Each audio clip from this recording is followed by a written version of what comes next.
Lord God, thank you so much for giving us this time together, and bless us as we look at your word. In the name of Christ we pray. Amen. We've looked at some characters in the gospel story. We looked at John the Baptist. Tell me about John the Baptist. He had his head cut off. He got his head cut, lost his head for a woman. Yeah. Yeah, boy, that's amazing. Okay, what else? Who was John the Baptist? He preceded Jesus and baptized Jesus. Okay. Preceded Jesus, baptized Jesus. What role did he play in the story? Forecomer. He came first, announced the coming. What can we learn from his story? Well, he baptized Jesus. Okay, baptized Jesus. I'm thinking, what could we, based on the example of the Baptist, how could we integrate something from what he did or said or into our life? What can we learn from John the Baptist? Well, in the womb he jumped whenever Mary came. Okay, to Jesus, so. well, and that's a possibility. If we're ever in a womb, we can jump. What else? What can we learn from John? I mean, he's in here. We talked about him. Is there anything that we can learn from his story? Debbie says no.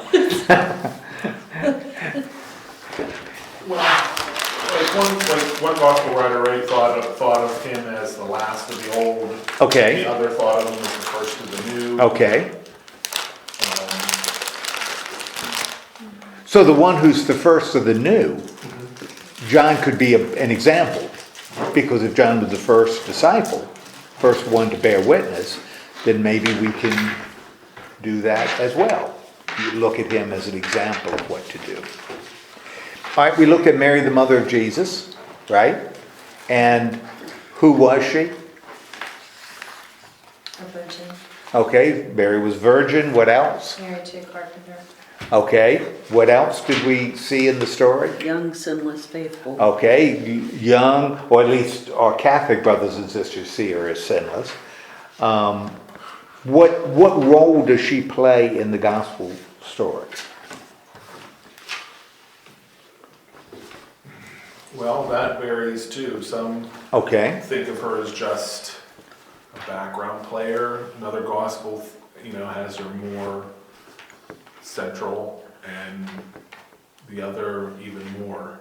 Okay. So it kind of varies. Okay. The one that views her as more central, what might we take from her example? Steadfast, I think. What's that? Steadfast. Okay, she was steadfast. Okay. Anything else that we might be able to take from her example? Obedient. Okay, she was obedient. Trusting and willing. She was trusting.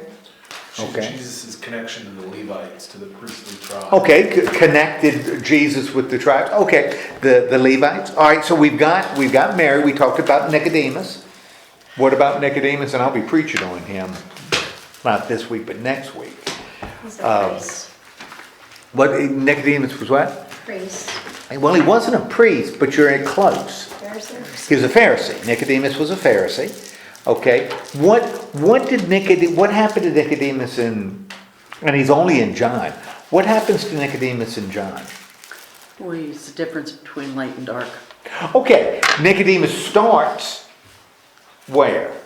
If we're looking at light and dark, which is an image John loves, where does Nicodemus start? Is he in the light or is he in the dark? This would be the dark. Yeah, okay, he's in the dark. Because in John 3, he visits Jesus at night. So he comes to Jesus from the dark, right? Mm-hmm. Now, at the end of the story, is Nicodemus in the light or in the dark? You remember what role Nicodemus plays at the end of the story? Well, he's a Pharisee, and he follows the law. Okay, he's a Pharisee. Is at the end of the story, is he the same person he was at the beginning? No, no. Do you remember what role he played at the end?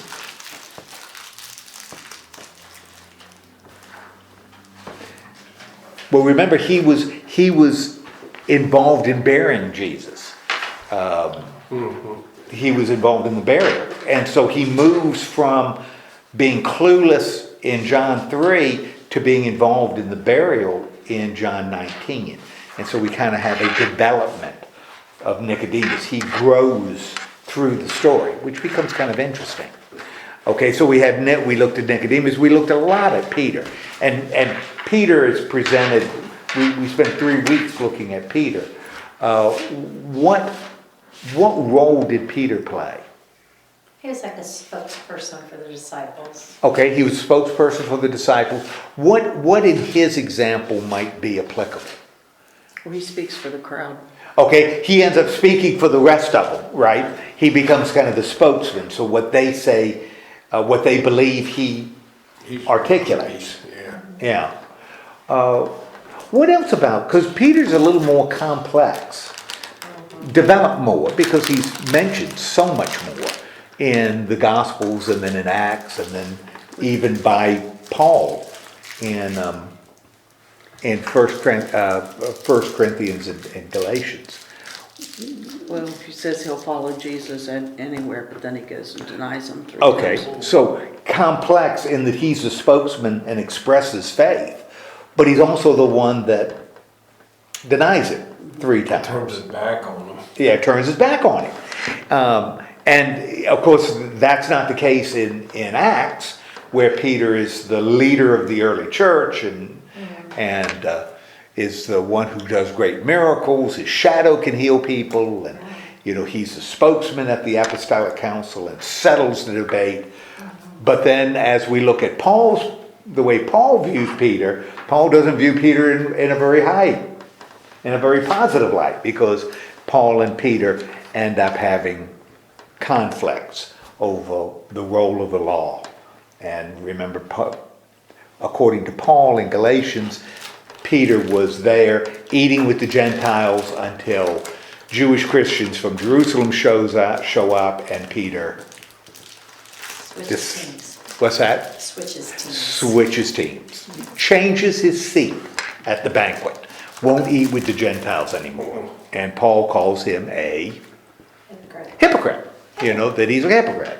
So so Peter's a kind of complex figure. Now, what tonight we're gonna look at, if Peter is a major character, tonight we're looking at a minor character in the story, and a group of people that are associated with him.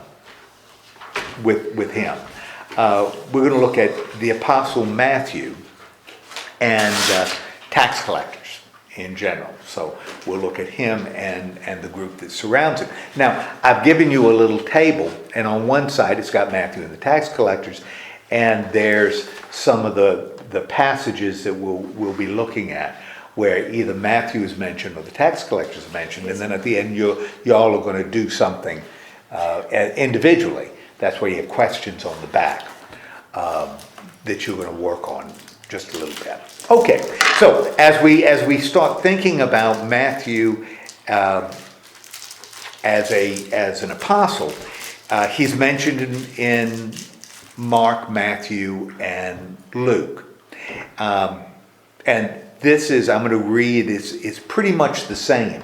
So I'm going to read from Mark. If somebody wants to look at the passage in Matthew and Luke, it's pretty much the same, and it'll be apparent when I read from Mark. This is what it says in Mark 3:13 through 18. And by the way, Mark has a little over 16 chapters. If we've got something going on in chapter 3, where would that appear in the story of Jesus? Right at the beginning. So this is something early on in the Gospel of Mark. This is what he says. He went up to the mountain, talking about Jesus, and called to him those whom he wanted, and they came to him. And he appointed 12 whom he called apostles to be with him, to be sent out to proclaim the message. And by the way, that's what the word apostle means in Greek. Apostello means to be sent out. And so that's why they were called apostles, because it was people that Jesus was going to send out.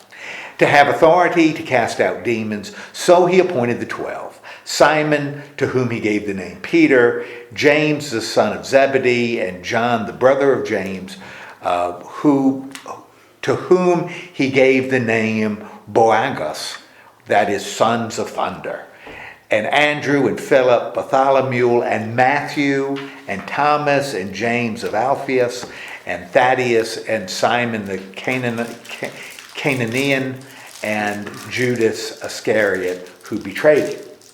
Now, Judas is at the end. The one who's a traitor. And also, you have the little thing at the end. Oh, and by the way, if you forgot, he betrayed him. Yeah. I'm sure his mother was proud to see his name there.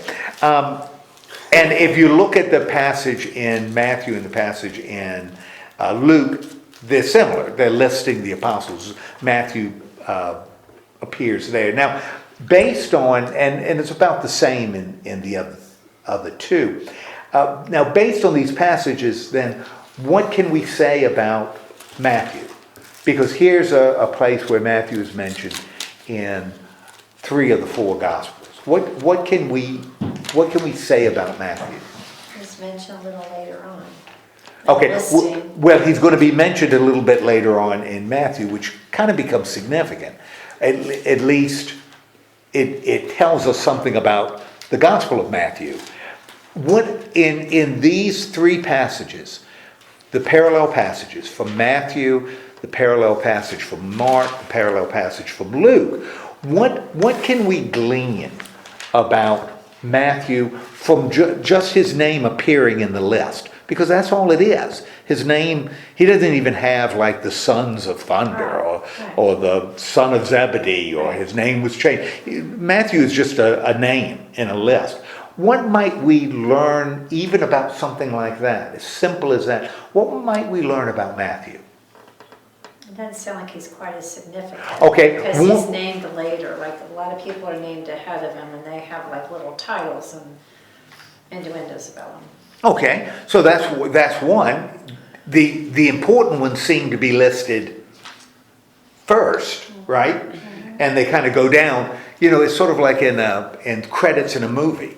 You want to be either the first name or the last name. Those are the ones that are important, because that's what the audience notices when they're looking at characters in film.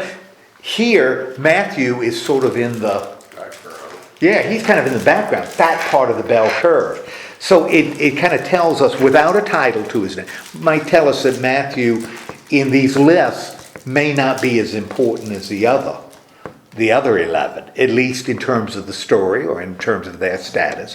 What else might we say as we look at Matthew? Anything else you can just kind of take from this list, that he appears in this list?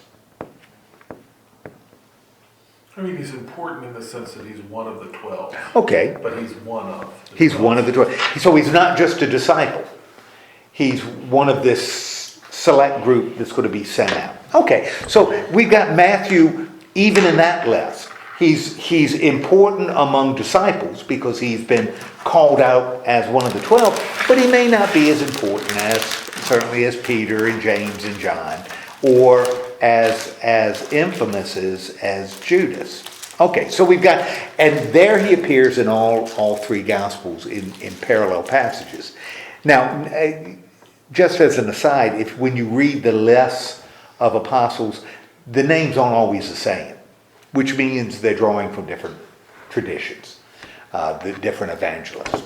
There is a place, though, where Matthew is not only mentioned, but described a little bit. And not surprisingly, it's in the Gospel of Matthew.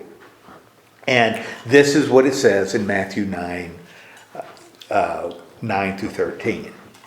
Jesus was walking along. He saw a man called Matthew sitting at the tax booth. And he said to him, "Follow me."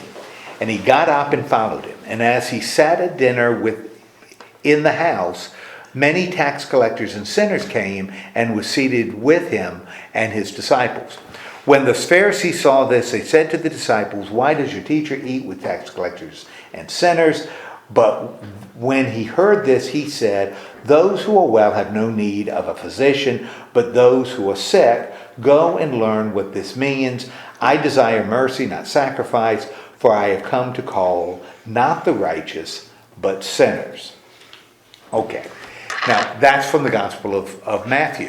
Now, how is Matthew's calling? Because this is Matthew being called as how is Matthew's calling described? How does the evangelist Matthew describe the calling of the apostle Matthew? Pretty simple, no discussion. Okay, it's a pretty simple call, no discussion. How does it compare? In the Gospel of Matthew, we've had other callings. Who else has been called? I can't think of a calling coming to mind, but I think of the woman at the well. Okay, now Gospel of John. So we're talking about it. There were four people have been called in the Gospel of Matthew. Take a guess of the four. I think you'll probably get one right away. What? Maybe three. What? Peter, yeah, Peter was called, right?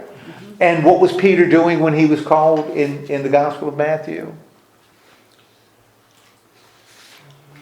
Same thing he was doing in the Gospel of Mark. Fishing. He was mending it, he was with his brother Andrew, right? And Jesus calls him. Okay, so Peter is called.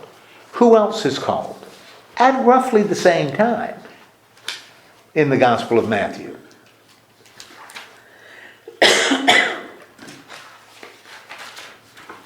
Two brothers. James and John, sons of Zebedee with their father in the boat. They are called. All four were called, and if you look at the calling, Jesus says the same thing to all four of them. He says, "Follow me." And what do? They got up and followed him, right? So the calling of James, of Peter and Andrew, James and John are similar. Jake, you mentioned simplicity. They're pretty simple too. You've got a very simple calling to all five of those people. It's kind of interesting. James, Peter and Andrew, James and John are doing what when they're called? Okay, they're fishing or doing something related to fishing, right? And why were they fishing? Or why were they doing something related to fishing? That's what they were. That's what they were. That was their profession. So they were doing what they did when Jesus called them, right? And they immediately followed. How is that similar to what's going on with Matthew? He's doing his job too. He's doing his job. He's at a tax booth. And he's doing his job and he calls. And when he's called, he gets up and follows. Now, that's how he's called. What happens in the rest of this little story?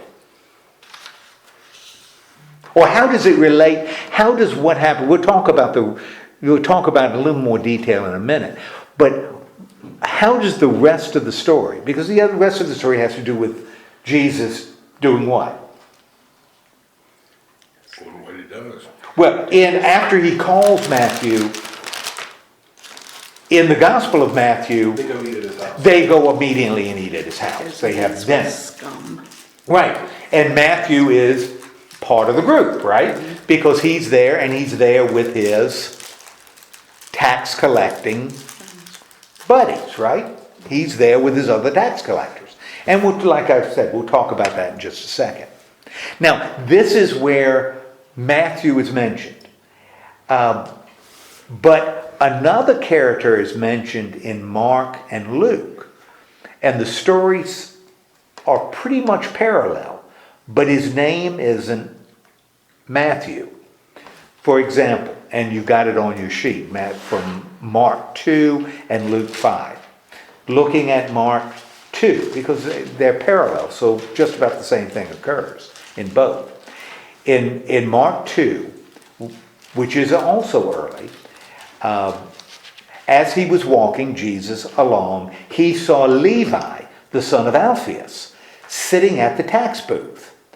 And he said to him, "Follow me," and he got up and followed. And as he sat at dinner in Levi's house, many tax collectors and sinners were also sitting with Jesus and his disciples, for there were many who followed him. When the Scribes and the Pharisees saw he was eating with sinners and tax collectors, they said to his disciples, "Why does he eat with tax collectors and sinners?" When Jesus heard this, he said to them, "Those who are well have no need of a physician, but those who are sick I have come to call not the righteous, but sinners." And we've got the same sort of thing going on in Luke. Now, in this story, what's going on? The exact same thing. In fact, what's the only difference? The name. Where you have Matthew in one and Levi in the other. Now, clearly this would appear to be parallel stories. You know, that this same thing didn't happen twice. It's the same story. How can we explain then the difference between the Gospel of Matthew saying Matthew and the Gospels of Mark and Luke saying Levi? Well, I would say it's like the Civil War. Okay. You know, if the North won the battle, it was named for the nearest town. Okay. If the South won, it was the nearest body of water. Okay. So there's a difference or like Cephas or Peter. Okay. You know, it's which we saw kind of going back and forth in what Paul wrote. Now, which would, of the three of them, which one would be closest to the original? In other words, which of those three accounts, the one in Matthew, Mark, and Luke, which one would probably be the earliest? Mark, right? Okay, Mark. Why would Mark probably be the earliest account of this story? Because you said a lot of the gospel writers took from Mark. Okay, that they use Mark as a guide, and therefore a good chance that Mark was written early, since they added other stuff to it. Okay, would be hard to kind of get your head around Mark being after Matthew, since all of Mark is in Matthew with other stuff. You know, why would Mark take stuff out of Matthew's story if he came later and used it as a guide? Now, it's kind of interesting, this deal with Matthew. There's really no, if we want to determine who wrote anything in Scripture, anything in the New Testament, what might we use to determine the writer of a work in the New Testament, whether a gospel or a letter? Google it. Well, you could Google it, right? And if you Google it, they will give you some kind of answer, right? Okay, if you Google it. Well, that's good, Googling it. What would be a better way? Look at the prologue Well, okay, you can look at the prologue. Prologue in what? of each gospel. Okay, in each of the Gospels. So what you're saying is, if the Gospel gives an author. Now, do we have a Gospel that gives an author? I think we do. If we look at the beginning of the Gospel of Luke, you know, we end up with an author. And also, he shows up in the Acts of the Apostles. So we do have the name, right? Not only do we have the name of the author, we also have the name of the guy who's receiving it. Theophilus is getting it. And in the Gospel of John, we've got the author as the disciple whom Jesus loves. The one who Jesus loves. Now, he never says, oh, and by the way, that's John. You know, we don't know that. But so he doesn't. But we do have an author. If we look at the Gospels of Mark and Matthew, we don't have an author in the work itself. In other words, nowhere does it say, I'm Matthew the apostle, am writing this about Jesus. Which becomes really interesting. How might then the title, the heading, why might we end up with Matthew as a heading to this gospel? Well, I think like a teacher, high school teacher that's got to this point in the year, they could probably read essays. Okay. Of their class. All right. Without the names on them. Okay. They come to a close Okay. idea of, which essay belongs to which student, just because of style. Okay, good. Now, if this were then written by the Apostle Matthew, what would be some things we would want to look at? Since his name isn't there, right? We don't have the name. So it'd be easy if the name was there, like the letters of Paul say, Paul wrote it. I, Paul, am doing. So it makes it really easy. The Gospel of Luke says at the beginning, I'm writing this, and this is the reason I'm writing it. But Matthew doesn't have that, so we can't say, well, that's his name right here. If the Apostle Matthew wrote it, what would we expect in the Gospel? What would be some signs that an apostle wrote this? They were talking about some accounts they had of Jesus. Okay, we would expect in the work, right? Some first person stuff. Some first person stuff, some first-hand account, some information that's really personal. And see, that's a problem in Matthew. Because remember, we just said Matthew used what as a guide to shape his story? Where does he get the chronology? Mark. He gets it from Mark. But Mark, even though we don't have an author, because nowhere in Mark does it say, Mark wrote it. But if Matthew's an eyewitness, why would he need to use Mark to structure his work? He's that far out. They're that far out, Well, that seems kind of strange. I mean, if he were there, you would think he would know better than somebody who wasn't there.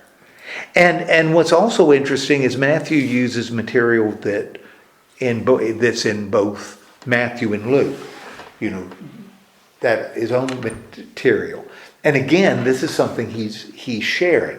Matthew also tends to group things together, like all the teaching ends up in 5, 6, and 7 of Matthew, while Luke scatters it through his book. That seems strange. If he's the eyewitness, you would think he would be more sensitive to spreading it out, to make it more historically accurate. That he would spread it, not kind of group it together. That would seem strange. Would sort of indicate, and since we don't have the name in it, and it doesn't sound like his eyewitness, he never goes into first person. He doesn't say we went, I saw. And what he writes is pretty much stuff that's shared by someone else who wasn't there. It might cause us to question whether the Apostle Matthew wrote it. Because the titles for the Gospels weren't given until later. In the original works, there weren't titles. Now, why might someone who values the Gospel of this work, Gospel of Matthew, why might he possibly give it that title? That this is the gospel written, the good news written by Matthew. What might be a motivation? Outside of, I know the guy, I saw him write it. What might be a motivation for him to give it the name Matthew?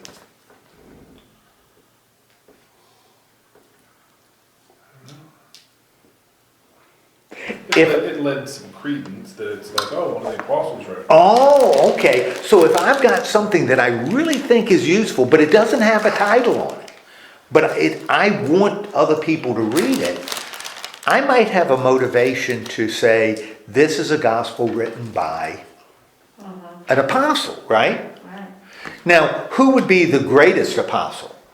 if you really wanted somebody to read your word, Peter. And you know what? There's a Gospel of Peter. There's a Gospel of Peter. It's just not in the canon because the Gospel of Peter is really weird. It's really, really odd.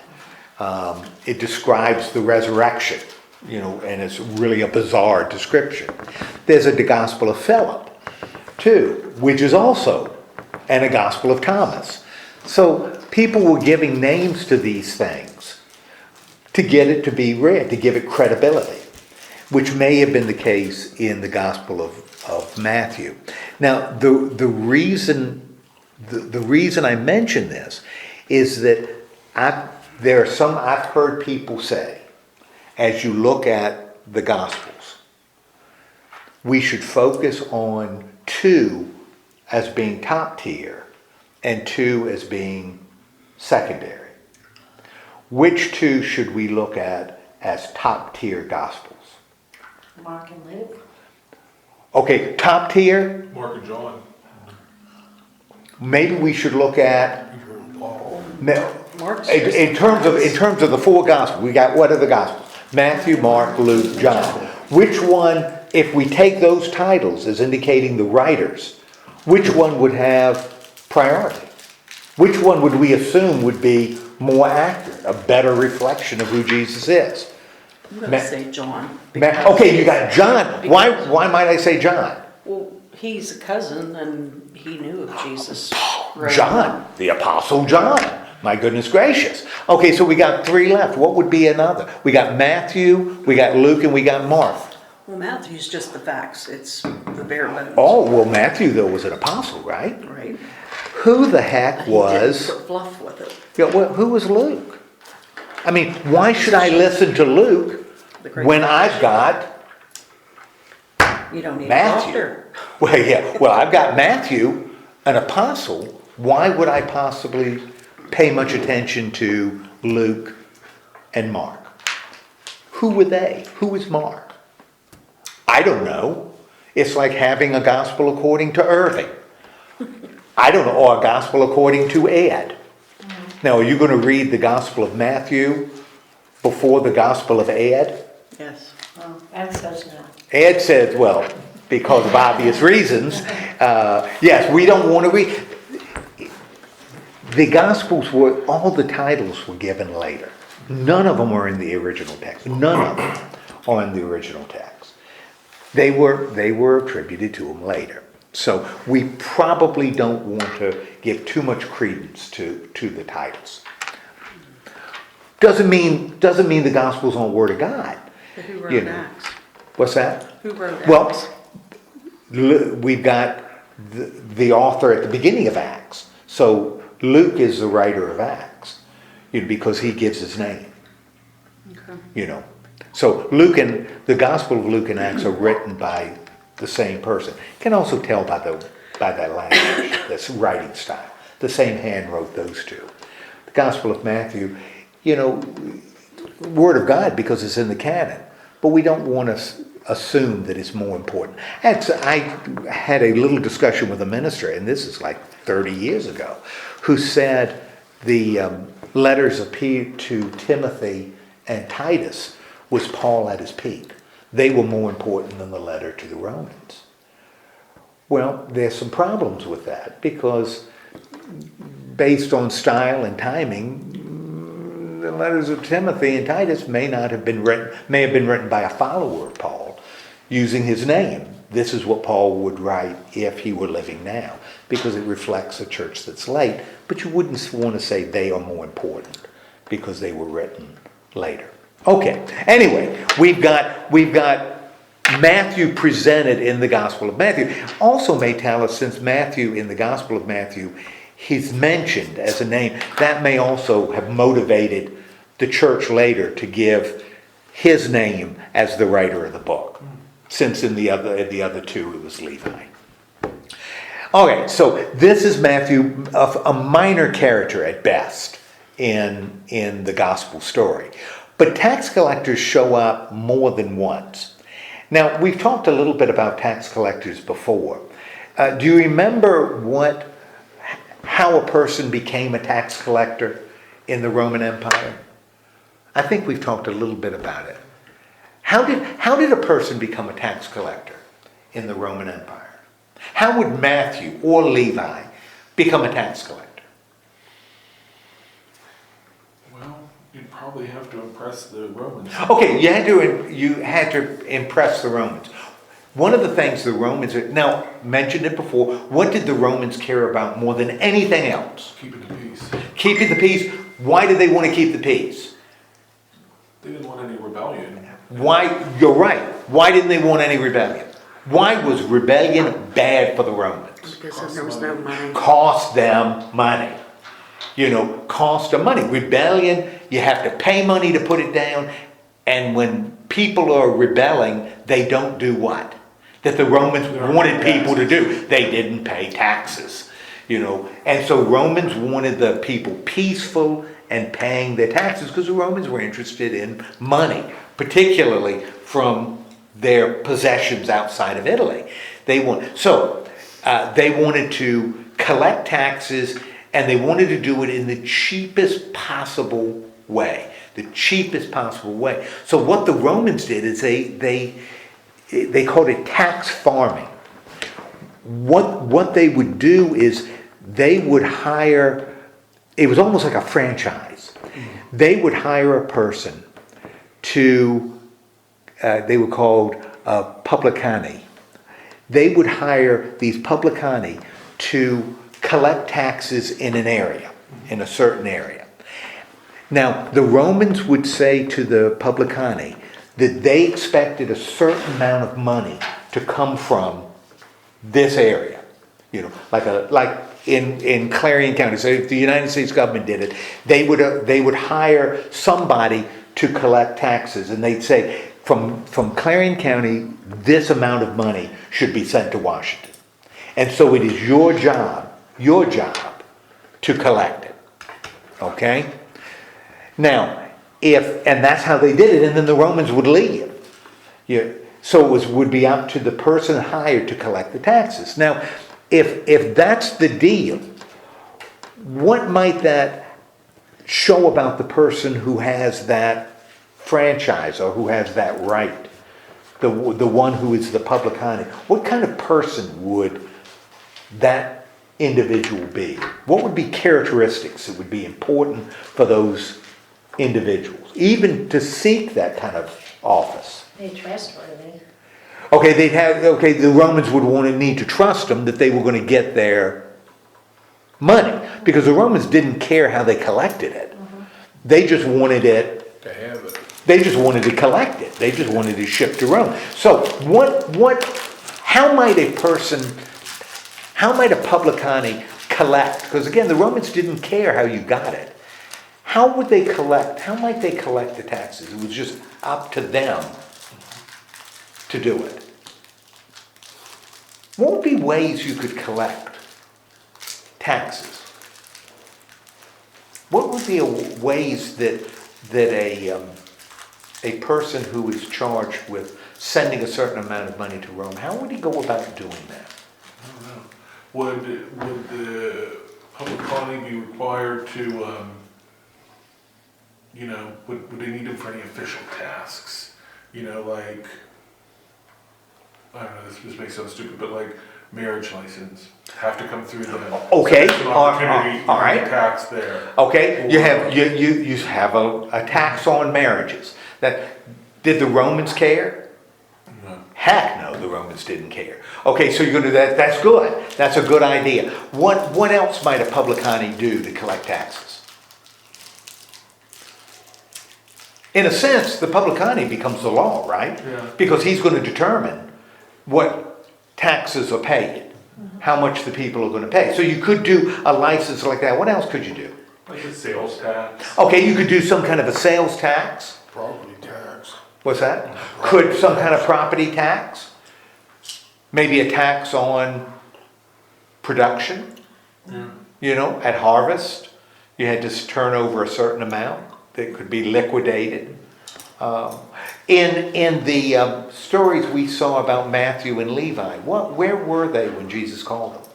The tax collectors. Collecting taxes. They were collecting taxes. They were at a Kiosk. like a kiosk. You know, you could set up tolls, right? Now, if you were going to do that, and so you've got all these schemes to collect taxes, would you be able to do it by yourself? Probably wouldn't need to be able to do it by yourself. Therefore, you're going to need to do what? Have people working for You're going to have people working for you. What kind of people would you want working for you? Little bitty accountant kind of guys? No? Donna, you said no? No, Why not? because you need a strong arm of the law. Okay, if a guy is collecting a toll on a road, you don't want it to be a teenager, right? Or you don't want it to be a wimpy. You want it to be somebody who, Like the mafia. aggressive. okay, that is aggressive. Assertive is a little bit assertive, I said like the mafia. like the mafia. Now, I was thinking more in the line of Blazing Saddles, whenever they have to slow them down, when they put the toll booth out in the middle of the desert. So that's what I was. okay, all right, that's, okay, that's, but you'd want to get Mungo Yeah, to be manning that toll booth. Because anybody that can punch out a horse, that's right. you know, can certainly collect a toll. Right. All right, so, Candy Graham. so you've got strong arms, you're hiring strong, now that's gonna cost you money, right? And what the Romans, your pay was whatever you collected over what the Romans wanted, right? So if you're gonna have people collecting, you're not, and the Romans say a certain amount, you know, $1 million is gonna come from an area, or 1,000 gold coins or silver coins is come from an area, to pay your little private army to collect your taxes, you're gonna have to raise more, right? And you also want to turn a profit, right? Now, what you're describing, it doesn't sound strictly honest, does it? It seems like it'd be easily abused, right? Yeah, that maybe it's a little crooked, a little bit, maybe? Yeah. Now, what's the danger if you pushed it too far? Rebellion. Okay, if you push it too far, people are going to rebel, and why is that a problem? Not only will the people rebelling, Rome will be after you for causing the rebellion. Okay, so Rome is not going to be happy if you're causing the people to rebel. So you can't tax them too much, but you got to tax them A little bit more than what they. a little bit more because you got to turn some kind of profit, right? Now, if this is the tax collector in the ancient world, how do you think the Romans viewed their tax collectors? How do you think the Roman authorities viewed their tax collectors? I don't think very highly. Why do you think they wouldn't view them very highly? Because, in essence, they are bilking their own people. Okay, They're selling out their own people okay. for Rome. And that wouldn't lead the Romans to respect them very much? Would you? I mean, I wouldn't. Okay. You Even though they're working for Rome, the Romans probably didn't view them in the best light. No. Now understand, the reason the Romans did it is it's cheaper. Because if you had Romans collecting it, you'd have to hire a Roman to do it, but the Romans would have to do what? Hire the strong-armed people to collect it. So they would have to spend money to collect the taxes they were raising. Just sort of franchising it out, then they don't have to pay for those costs. Somebody else did. The outsider doesn't know the town either and who they can squeeze for more money. Mm-hmm. Yeah, the outsider wouldn't be in tune at all. Mm-hmm. Where you're like, they have a new car. Right. Boy, their barn's full. That would all, I think, be more likely to be noticed by a local. Okay, sort of like, not unlike the Nazis had ghetto police, Jews that served as ghetto police. So you didn't have to send in German police because they were in jeopardy, their life might be in jeopardy. So you pay Jewish police, maybe they wouldn't be. Now, how do you think the public viewed these tax collectors? These Jewish tax collectors? Shifty. You think they view them as shifty? Lowly. I think they're probably thinking of them as scum. Okay, view them as scum. Why would they view them as scum? They're collaborators. Okay. That's kind of interesting. Even though the Romans aren't going to respect them, because they're collaborators, the Jews hate them because they're collaborators. So, those poor tax collectors, my goodness gracious, what's the only thing they can hold on to? Money. They can hold on to their money. That's the only thing they have. So the public don't view the tax collectors in a highlight. But the Jewish leaders, the religious establishment, how do they view the tax collectors? I don't know. I wouldn't think favorably. You don't think they view them favorably? No. Why wouldn't the Jewish leaders, the great Jewish leaders, view these people who are collecting Roman taxes favorably? Because they might be taken away from their tithing. Okay, taking away some of the money that they would get. What do you think the Jewish leaders would call tax collectors as a group? These folks, these publicani that were collecting taxes. What do you think what would be some terms they might use to describe these publicani? Enemy.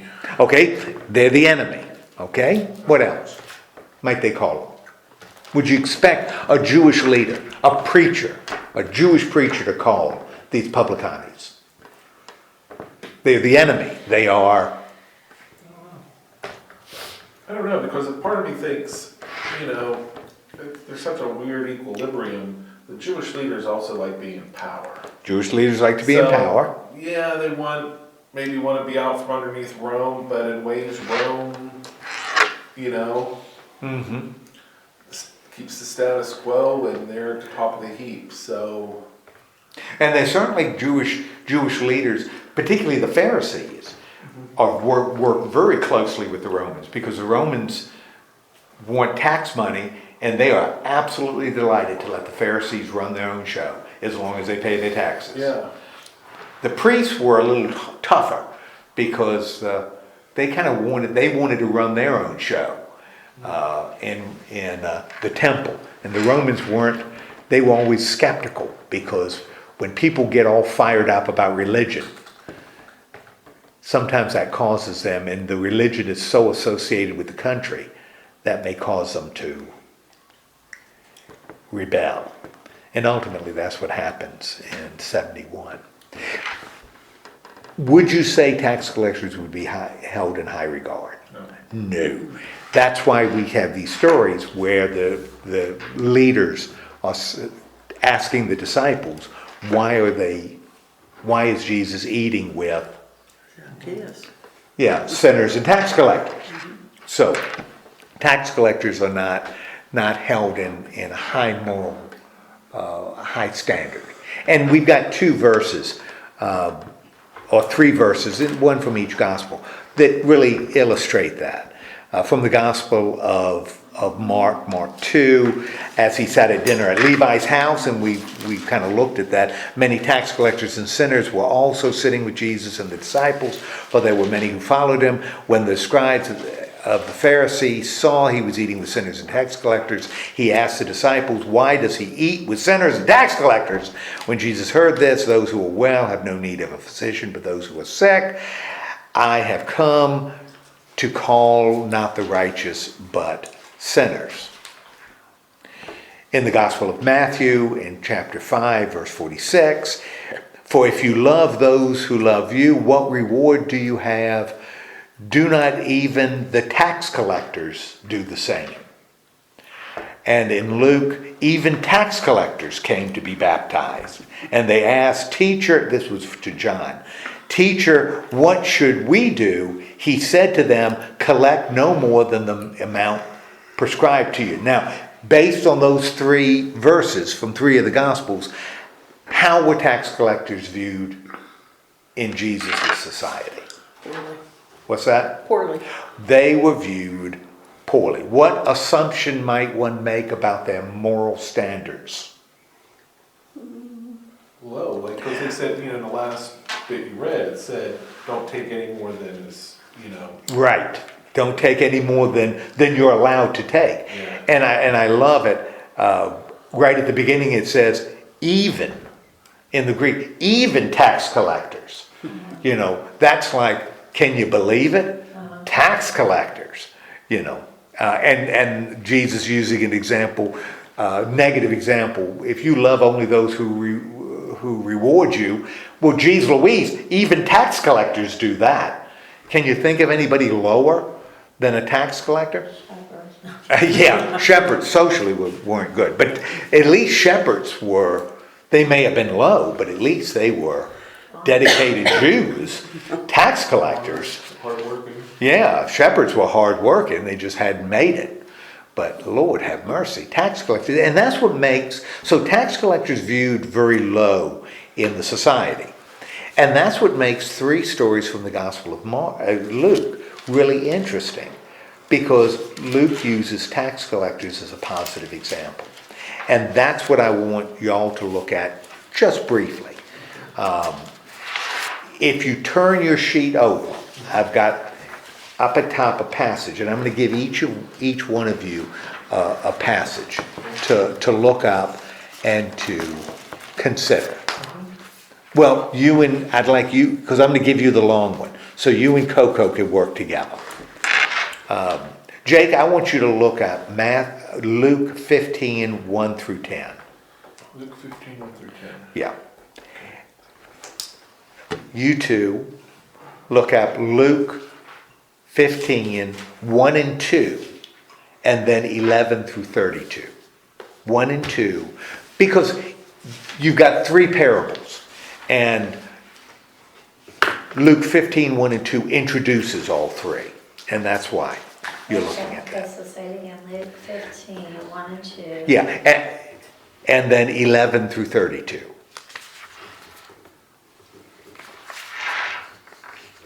Now, it's long, but it's a story you know.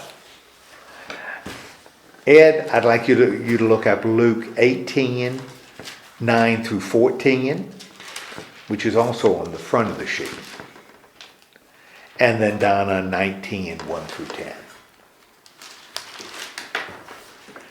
And I give you that one because you've already mentioned his name.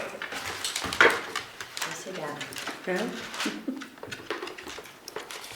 Ed. Oh, come here, kiddo.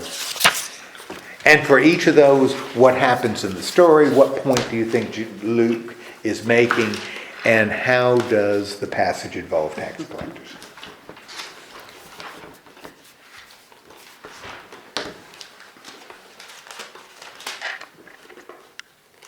The lost sheep and the woman that lost a coin. Okay. Well, how does it start? Because that's where we've got tax collectors mentioned. Oh, they're gathered around listening to him. Okay. You got, and so we got the context for the parables that Luke gives us is we've got sinners and tax collectors listening to Jesus, right? Are they alone? With Pharisees and legal experts. Okay, we've got Pharisee and legal experts who are also there. What is their attitude towards the tax collectors? They're ticked. They have all this trash in here with them. Okay, they are ticked off because they don't think much of the tax collectors and sinners. Okay, so that's the audience that's hearing these 2 parables. And what are the 2 parables he offers? The lost sheep and the coin. Okay. One of 10 and one of 100. Okay, And how you search and search for that one okay, and rejoice when it's brought back, when it's returned. okay. How do you think, what point do you think Luke is making?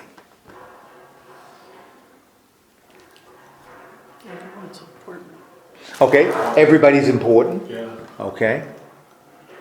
I mean, would you potentially think as a,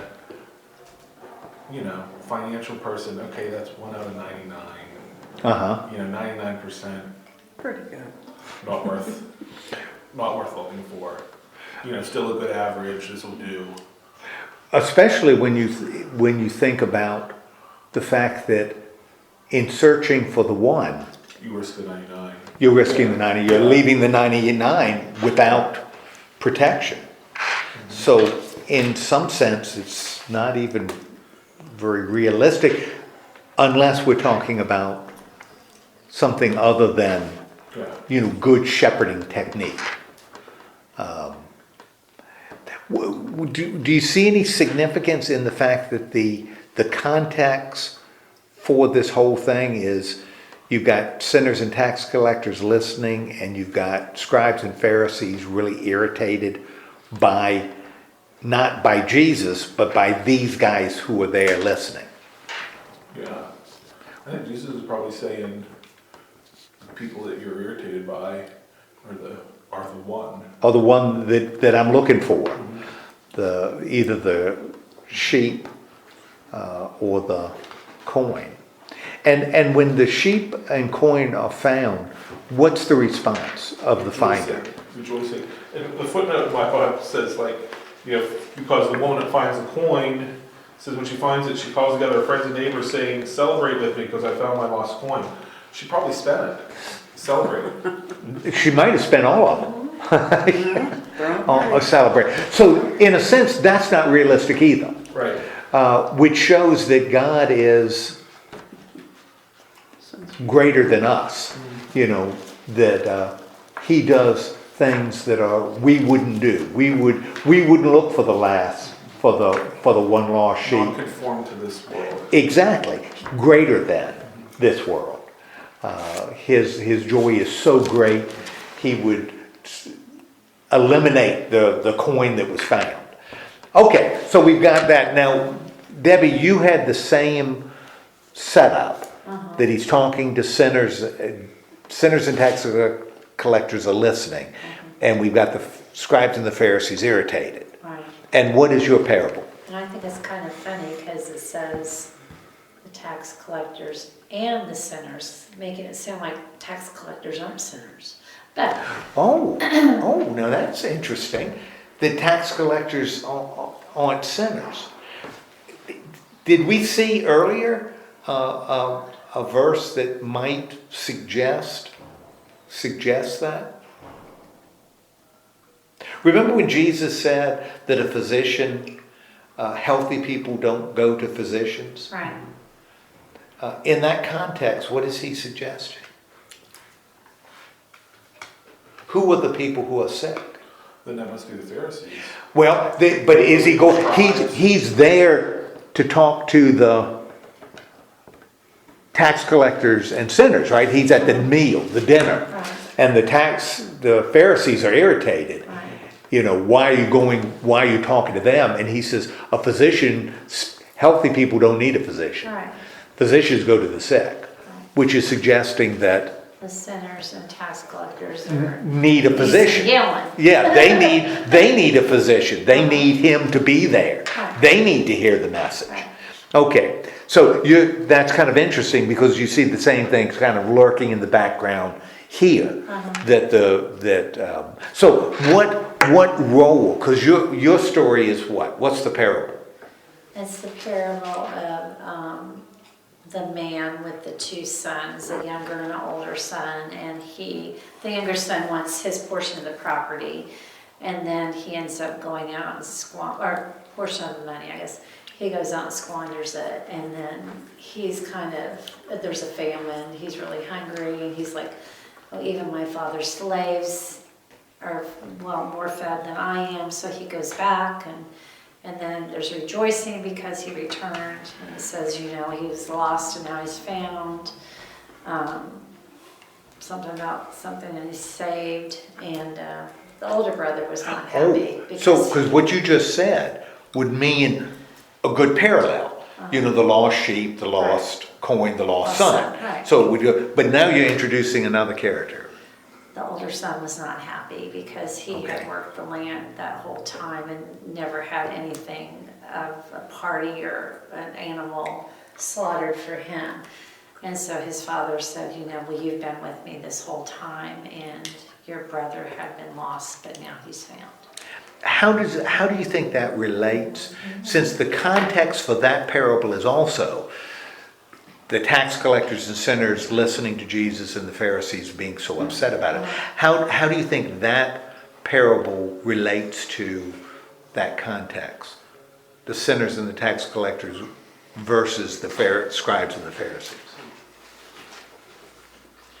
How do you relate the parable of the prodigal son? Or how might the parable of the prodigal son relate to the context in which it's given? The Pharisees may be the brother that's always there. Oh, the Pharisees. Doing the right thing, following the law. Okay.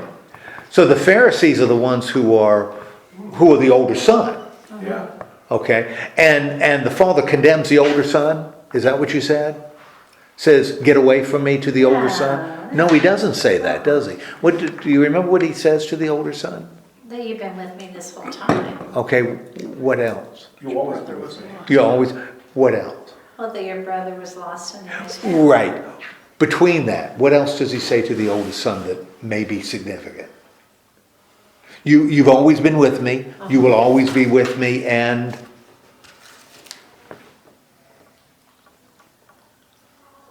Everything I have is yours. everything I have is yours.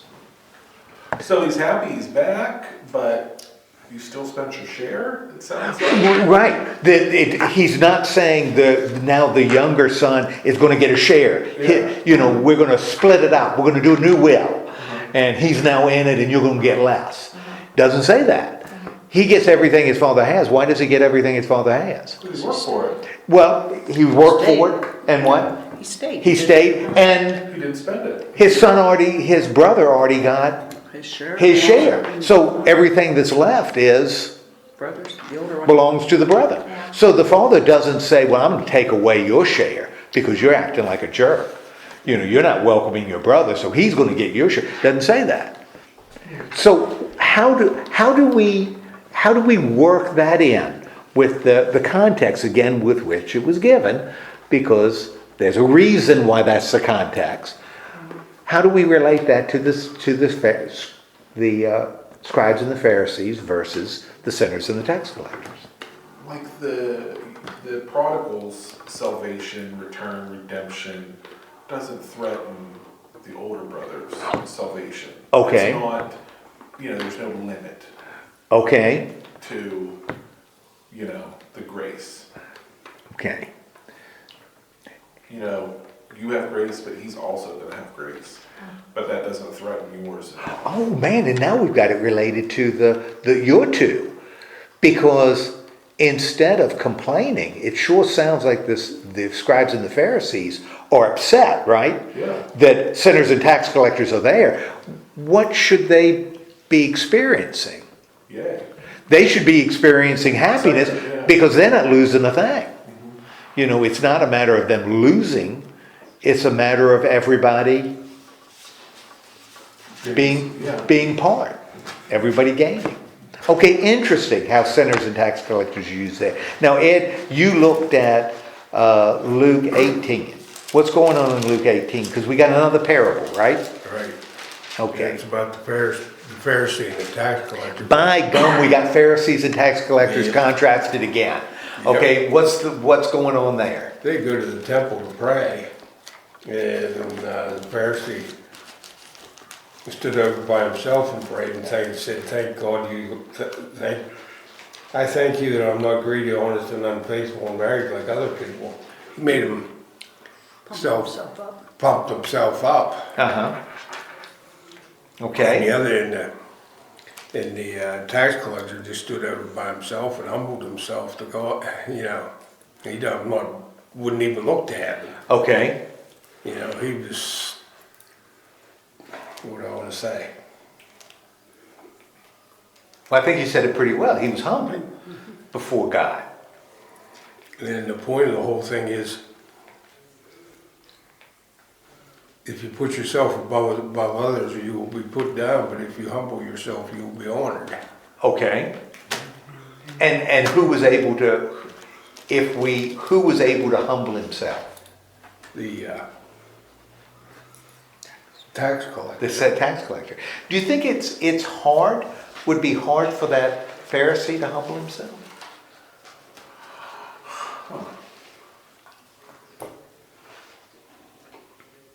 Yeah. As he approaches God? I think so too, Jay. Why do you think might be hard for that Pharisee to humble himself? Well, if you felt like you were following all the rules, it might be hard to come up with something that you feel like you need to. Examine in your life Well, and examine in your life and make amends to it. yeah, if you're obeying the letter of the law, you may feel like it's not needed. And when you get right down to it, it may not be. I mean, if you're doing everything, it's a little like I've told you about the girl in my church in Indianapolis who was so upset when she was involved in a campus ministry, so upset that she didn't have a good testimony because she'd never been bad enough to have a good testimony. That in that group you needed to be bad and saved from something, and she was never saved from anything. So, I mean, what could she say? I watched too much television, growing up. I didn't do an assignment, a homework assignment. I lied to my parents a few times. That's not like being a drug addict or a prostitute or, something like that, But a sin's a sin, it's a sin. Yeah. It's more of a person that can keep himself straight than somebody that has to go around taking a testimony about how bad they've been and how they've conquered all this Right. whatever. Right. Takes more of a person to resist all that. That's stuff. why it's so hard for ministers to stay humble. Yeah. Okay, so we've got tax collectors in. Now, Donna, you've got one that isn't a parable. Unless you want to look at the whole story as a parable. Well, But it's it's certainly not presented as one. It's a real life story and it happened, they have film on it. They have film on it. Well, good. And it's going to be shown at 11. At 11, At yes. 11, okay, that's And good. it's Zacchaeus, a tax collector. He can't see because he's short, so he climbs up in a tree so he can see Jesus pass by. And as Jesus is walking by, he looks up in the tree and he tells him to come down because he wants to go to his house to eat that night.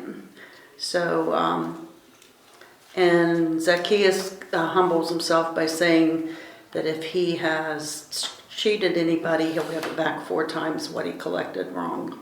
And the salvation has come to the house, and he is a true son of Abraham, is what they said at the end of the parable, or the story, because he had corrected what he had done wrong.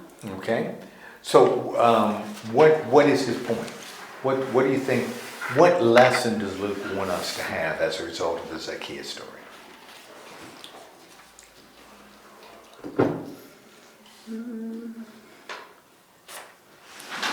What is the lesson? Well, that he came clean. That he. Okay, Zacchaeus came clean. He had the courage to come clean. Okay. And said he'd replace 4 times of what he took illegally. Okay. Which kind of indicates what? If he says, I'm going to pay back 4 times the money I took illegally. He's repenting. Yeah. Turning. And he took money illegally. That was part of the deal. Okay, he's going to pay it back. So he was able to come clean. Anything else that Luke might warn us? So it's important to recognize what you've done wrong. Anything else you see in that? Well, he also said, I'll give half of my wealth to the poor. Okay, and that's not even illegal wealth. No, that's his own. Yeah. So. This may be a bit of a tangent, but also maybe the isolation Okay, tell me. that Zacchaeus felt. He's up in a tree by himself. Ah. No one cares maybe what he sees. If this is a cool event, they're going to hear Jesus speak, right? Is that what the story is? Well, he just passed. He was passing. Yeah. Think like an event, like a parade. Like a parade. And how you'd have your family together, bring snacks, Mm-hmm. really celebrate it. He's alone in a tree. Okay, and why is he in a tree? Because a wee little man is he. He's a wee little man as he. The Jews hate him. His own people hate him because he's the tax collector. The Romans don't have any respect for him because they're using him to do their will. Right. So he's isolated, you know. He is a small man, not just in stature. In his society, he is a small man.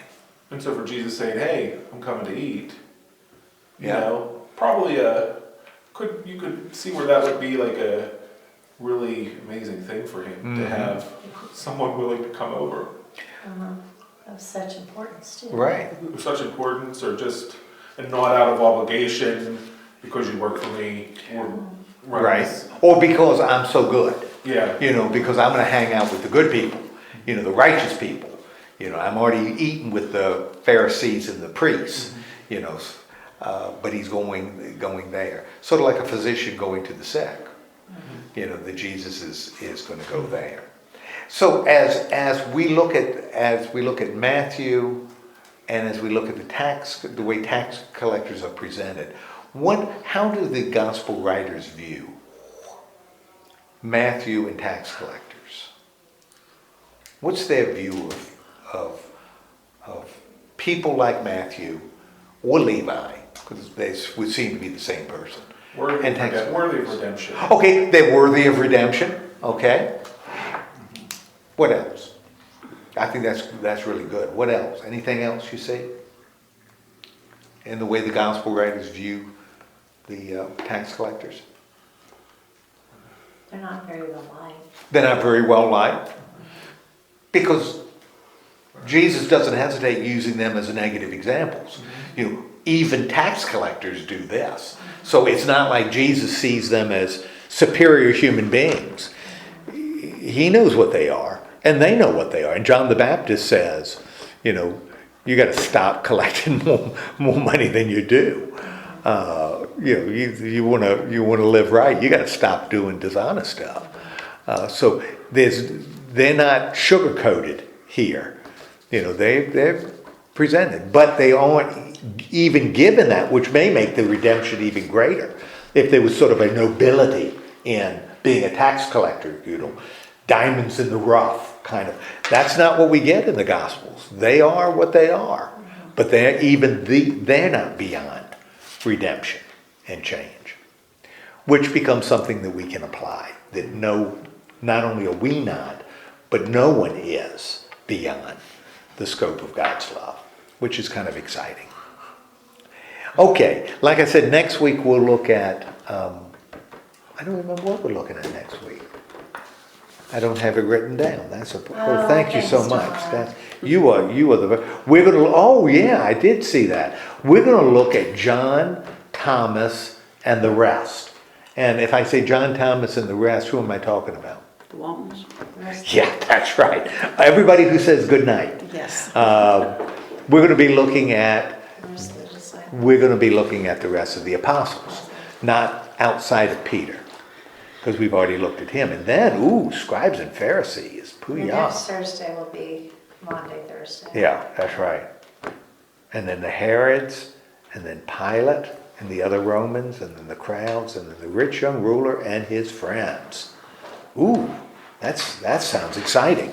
All right, let's have a word of prayer. Lord God, thank you so much for giving us the opportunity to look at your word and just remind us, whether we apply it to ourselves or whether we use it as a guide to look at others, or maybe both. Remind us that nobody is beyond your redemption, that you came to save sinners. And some of us are worse than others, and that's just the way it is. But we need to look towards those who may be less righteous than us. We need to look at them with compassion, but we also need to have a sense of humility as we look at ourselves. So help us to do that in the name of Christ. Amen. Okay, thank you.